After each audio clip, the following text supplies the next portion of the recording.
All right, everybody, welcome back to the #1 television program in the history of the entire universe. I am Brian Lee Durfee, author of The Forgetting Moon, The Blackest Heart, and The Lonesome Crown, all three books published by Simon & Schuster's Saga Press.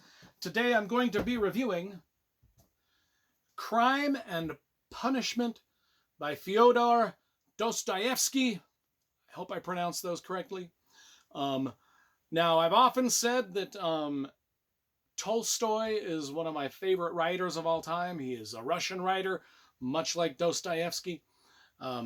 Nobody can compare to Tolstoy to me, not even Dostoyevsky, even though most people, or a lot of people, or even a great many people, to some people, think that Dostoyevsky is better than Tolstoy. I think Tolstoy is better than Dostoyevsky.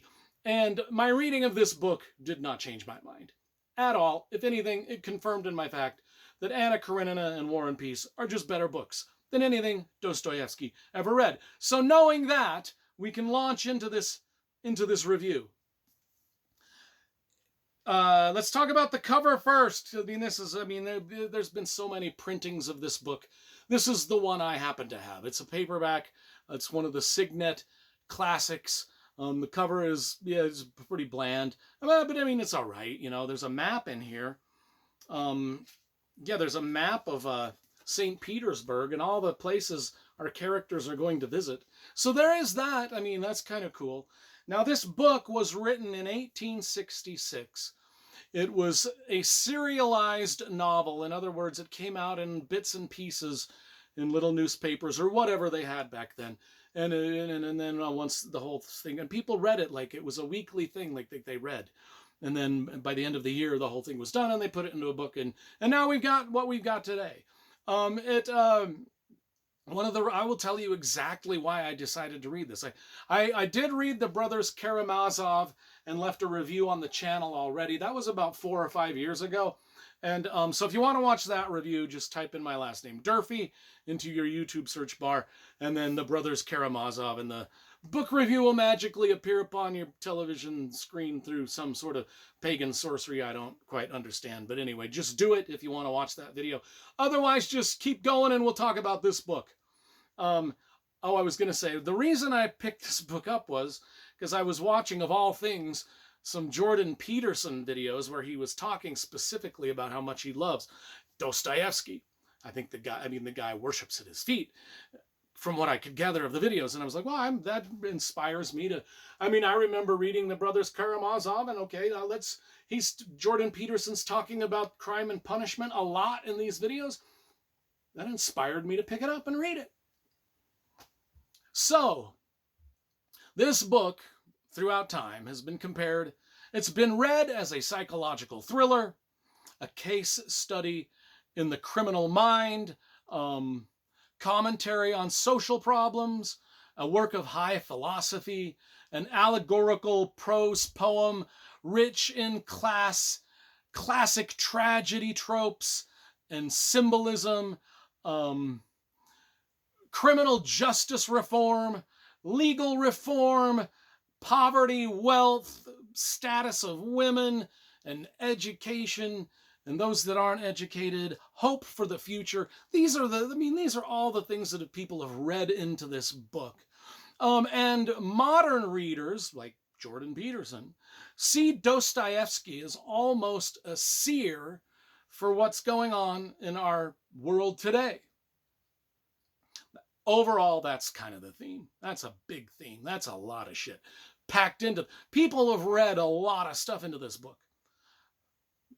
Right or wrong, I don't know. I read what I read into it, and I'd say that's pretty accurate. So the plot is this. In the slums of Tsarist St. Petersburg, a young man named Raskolnikov, I believe I'm saying that right, Raskolnikov.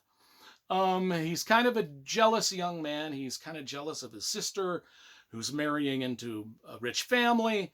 He's jealous of his landlord because his landlord is collecting money for doing nothing, and here he is having to pay money to live where he wants to live. He's a sensitive guy. He's an intellectual, but he's driven by poverty to believe that he's exempt from moral law. In other words, I'm downtrodden, I'm picked upon, I'm a victim. Morality doesn't really matter. And at the same time, he's kind of like watching a lot of like he's kind of like there's some murders going on, and he's kind of like scratching his beard here, going like, God, those murderers are just fucking inept. I could do better. I could do better. It's like when we sit and watch Inside Edition or Dateline about murders. They had the perfect marriage, but someone's getting killed. Right? It's like that. And then we watch the Inside Edition Dateline thing about the murder, and we're just taking notes. Like, these guys just are stupid. They're trying to get caught. They're just trying to get caught. It's like, what is going on? I could do a murder better than that. It's like these bumbling idiots. That's kind of what Raskolnikov is going through, and he's like, well, I could kill two birds with one stone here. I don't like my landlord, and I think I could commit the perfect murder. And by God, I'm a victim of everything and everyone, so I am justified in doing it. It's kind of what's going on in this book. At least that's what I gathered from it. You might gather something else from it, but that just seems to be what was going on. So he wants to commit the perfect crime. But and this happens early on, and then he does it, and then he suffers from unbearable inner torture, that he's committed this crime, and he does a lot of things to kind of make himself feel better about himself. He's like, well, can murder be better for society? I mean, it's like, he's like, okay, so I've murdered my landlord. I'm going to give the money away. I'll be altruistic with my money. I will give it away. So it's kind of like this person died for good. So, and that's kind of another one of the themes of this book is, can murder be justified? And in Raskolnikov's head, he's like, well, Napoleon is people think of him as a hero, but he murdered thousands of people for the good, for the greater good. And it reminded me of a story. I grew up as a Mormon, and I read the Book of Mormon, and one of the more widely known stories in the Book of Mormon is about a character named Nephi, who kills a man named Laban, because Laban holds the Holy Scriptures, but he's hoarding them, and Nephi thinks that the Holy Scriptures need to be read by everybody, and so he kills Laban with the thought is, well, it's for the greater good. Should one man perish, or I can't remember the exact quote, but it's like, it's better that one man perish than an entire nation dwindle in unbelief by not having the Scriptures. It's kind of like this thing is sometimes is murder justified, but if the murderer is he tormented? And this is kind of like, even though he's got a compulsion to do good, even after he's committed this crime, it's the crime and the punishment, right? He's proud of his perfect murder, but yet that he got away with it, but yet his torment, and that's it. Very little happens in this novel other than that, which makes this kind of a spoiler-filled review. Sorry, but I mean, it's mostly just what's going on in this book is mostly we just see what's going on in this guy's head as he wrestles with this problem that he's created for himself, that he got away with, and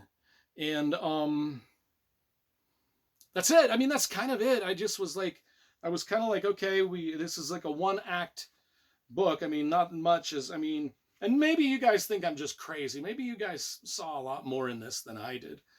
But I understood why people think it's just a brilliant sort of essay on crime and punishment. Because it is. I mean, it's got a lot of things to say. And the fact that this Dostoyevsky fellow was saying it in 1866 was, I mean, the people were just as brilliant then as they are now. I mean, they wrote brilliant books. And I would consider this a semi-brilliant book, but it ain't Tolstoy for me. It's not Tolstoy.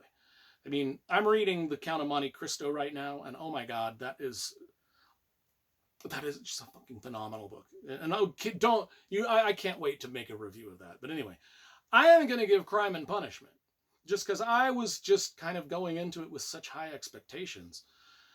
because Jordan Peterson had built it so high up into my, and then I was just kind of like, oh yeah, I'm towards the end, I'll be straight honest with you. I was kind of skimming, hoping that something would happen. I was hoping a car chase or a sword fight or a gunfight. I was hoping, Doc Holliday would, be someone's Huckleberry at some point, but it never fucking happened. Never happened. So I got to give this. I did finish it, but reluctantly. I mean, I read the whole thing towards the end quite reluctantly. And so I got to give this, the books that I finish at least get a 5 out of 10. If I don't finish them, I just don't even mention them. Books, this one I did finish. I got to give it like a 5.25 out of 10. I mean, it just didn't hit the mark for me very much.